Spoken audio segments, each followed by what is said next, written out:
Carrier prices are ever increasing. If you look at AT&T, T-Mobile, Verizon, US Cellular, etc., all of their pricing goes up and to the right year after year. And in this video, we're going to break down carrier pricing, how it differs from segment pricing, how different channels handle pricing for carriers and segments, and how different regions do the same. Hi, my name is Will Craig. I'm a co-founder of a company called Signal House. We currently specialize in 10DLC, which is 10-digit long code or local number messages between businesses and their consumers, otherwise known as application to person or A2P messaging.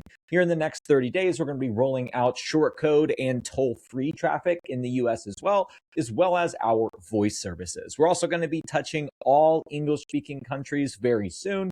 So Australia, UK, Canada, etc. are also going to have our services in the channels that they utilize. And so without further ado, let's go ahead and jump into carrier pricing.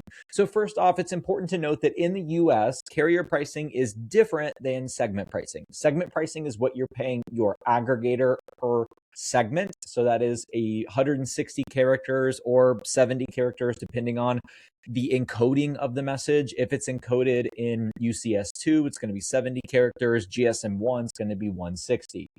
How do you know what it's going to be encoded in? Well, most characters that you use in the English alphabet are going to be in GSM1. However, there's certain things like emojis, especially, but other characters that are considered special characters that will make it UCS2, which encodes in 70 characters for one segment. The reason that segment pricing even exists is because, well, a text message is not the same as any other text message. So for example, if I just say the letter K in a response, that's going to be different than if I type out a 100-page novel in my response.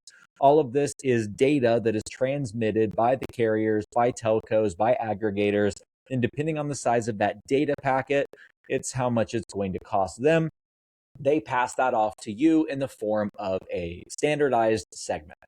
So now that we understand what segments are, segment pricing is essentially just pricing based on the number of segments. So if you are sending a text out that is 5 segments and you are getting charged 0.005 per segment, that's going to be 2 cents for that text message. Now, the carrier fee is going to be charged separately. Carrier fees are separate and distinct from segment pricing in the United States. This is unique. You may not know this, but throughout the entire rest of the world, it is combined. They have one single price per text message.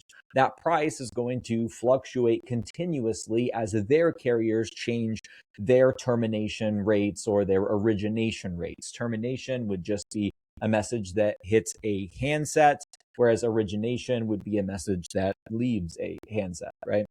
And so depending on what carrier you're using, what region you're in, it's all going to be a little bit different. In the United States, the big three, AT&T, Verizon, and T-Mobile, all have specific prices for inbound and outbound, as well as MMS, inbound and outbound. So SMS pricing is going to be less because SMS is a smaller data package. Now, MMS pricing is actually kind of interesting because in the United States, one MMS is a packet of data that can hold up to, depending on the carrier, 700 kilobytes to 1 megabyte. AT&T, you're going to see the smallest. It's going to be on that 700 kilobyte range. So if you're sending an image or a video, you want it to be below 700 kilobytes. But if you're sending to a different carrier, it could be higher. It could be up to 1 megabyte. But if you want to be safe, keep everything under 700 kilobytes. Just compress all of your images and videos down below that. You'll really increase your deliverability across the spectrum. But because it is up to that 700 kilobytes to 1 megabyte, what that means for you is that it is always one segment. So whatever you see for MMS pricing, it's always going to be that price, no matter how big the image is, assuming it fits into that threshold, or how much text you send as a part of that image. And that text is included in the image. So you're not charged for a segment price on the text and then a flat rate on the image. It is all just one MMS message, so long, again, as it fills within that data package. If it's outside that data package, it will just fail, meaning that 700 kilobytes up to 1 megabyte. It will just fail if it's outside of that. There's no creating additional messages. It is just going to fail. So in the US, like I said, it is per carrier.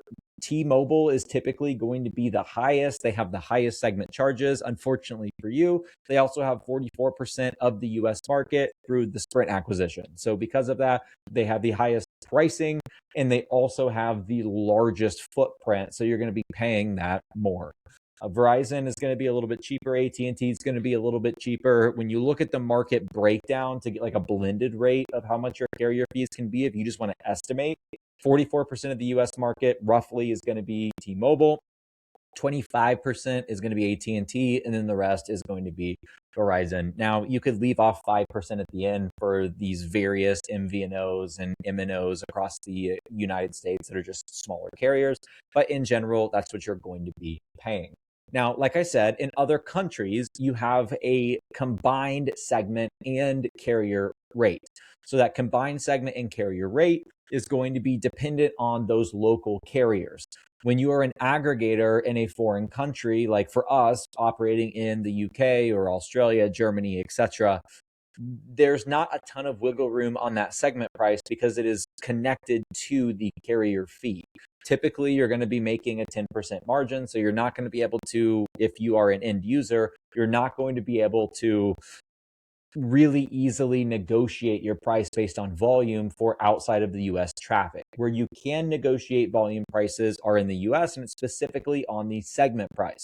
Different aggregators are able to essentially give you whatever pricing makes the most sense for them based on their volume-based pricing that they're getting from their aggregator. So when you work with someone like us, who's sending quite a few messages a month, you're able to get reduced rates. You're able to get substantially better rates going through us as an aggregator, where you only have one hop to carry your partners. Then if you went to someone else where they don't have as much traffic or their entrance fees are higher. For example, Twilio's 0083 as an entrance fee until you start buying that rate down with volume-based messaging.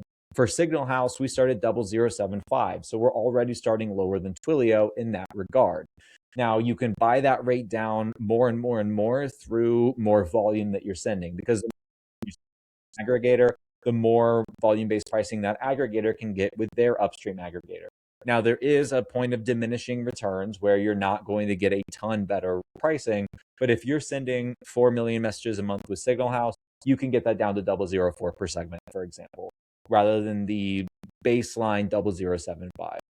And depending on your traffic, depending on how much you're sending per month, again, you can get that even lower. Now, if you are sending foreign traffic, there's not going to be a ton of wiggle room because those prices are connected.